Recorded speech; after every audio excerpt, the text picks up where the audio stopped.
Let's pick up Pegman and go on a trip. How about Europe? Oh wait, you see that big white spot? It's not a glitch, it's Germany. Google Street View is practically non-existent there. And it's not for Google's lack of trying. In fact, they've tried to launch Street View in Germany twice. But both times, they didn't succeed. Google is a major corporation that has implemented Street View in almost every country around the world. There are 10 million miles of Street View imagery and 36 million square miles of Google Earth imagery. And Google says it covers 98% of the places in the world where people live. And Street View has a lot of benefits. It can help you find what the outside of a building you're looking for looks like, or let you see what famous cities look like on the ground. So that begs the question, why is Germany uncharted? In 2001, Google sponsored a Stanford University research project called the Stanford City Block. The students aimed to document their university and parts of San Francisco in clickable 3D format. The research project ended in 2006 when Google decided to turn it into Street View. Street View officially launched in 2007. The next year, Google merged Street View and Google Maps and introduced Pegman as the primary user interface. Over the next few years, little Google-branded cars with big cameras blazed the way for Street View to expand across the globe at around 1 million miles a year. But when those cars tried to get into Germany, they were turned away. Germany wasn't having it. To figure out why, we have to look at Germans' relationship with their own privacy. Germany passed the world's first data protection law in 1970.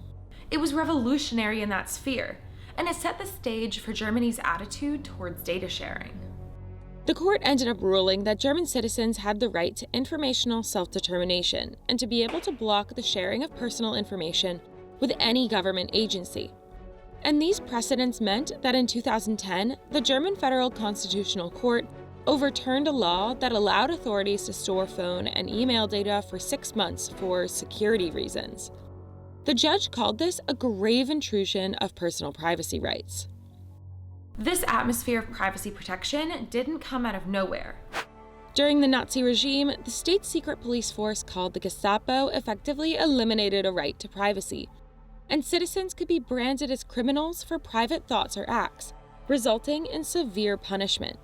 80% of all Gestapo investigations were brought on by denunciations by ordinary German citizens who were informing on their family members and neighbors. That resulted in the very first article of then West Germany's post-war constitution. Human dignity shall be inviolable. To respect and protect it shall be the duty of all state authority. But in East Germany, the secret police, or Stasi, reigned over personal privacy. They contracted an estimated 190,000 part-time secret informants and employed an additional 90,000 officers full-time. In total, that's about 1 in every 50 adult East Germans as of 1990. They tapped phones, read correspondence, and jailed and tortured people based on this information. One man, Roland Brockmann, was jailed for 15 months in 1982 because he printed flyers for a Protestant church and the anti-nuclear movement. German citizens were called not daring to voice their thoughts, even to their spouses, best friends, or pastors, for fear of disappearing into the penal system. That history has led to a distrust of people having your personal information. For example, in 2016, 80% of all point-of-sale transactions, meaning in-person sales, like grocery shopping or buying a shirt at a store, were made in cash rather than a credit card. In comparison, in the Netherlands, only 46% of these transactions were in cash. So in August of 2010, when Google announced it was going to map Germany's 20 biggest cities, Germans were not thrilled. The idea that pictures of their houses and streets were going to be publicly available was just intolerable. Some of Google's camera cars were vandalized. A 70-year-old man threatened a Google driver with a garden pick. 3% of households in those areas requested their houses to be blurred out. This is what it looked like on Street View. That's an unprecedented level of resistance that Google just hadn't faced before. So they published the data that they had already collected, but left it at that. They haven't taken any new Street View images in Germany or Austria since then. In contrast, only 200 Brits asked for their houses to be blurred. Just 0.00003% of the population. And then it got worse. In May 2010, it was revealed that Google had used data from unencrypted Wi-Fi connections when collating its roadside pictures. Elise Aigner, Germany's Minister for Consumer Protection at the time, called Street View a comprehensive photo offensive and a million-fold violation of the private sphere.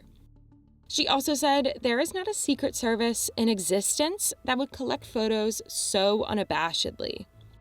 When the Google Streetcar was moving through streets to collect visual data for creating the maps, they were actually collecting all this data from the different households. The authorities fined Google $189,225, almost the maximum amount they can fine corporations, $195,000. The man in charge of the investigations, Data Protection Supervisor Johannes Kasper, said that he didn't charge them the full amount because Google eventually gave him a copy of the German data they had collected. To a lot of Germans, that was a slap in the face.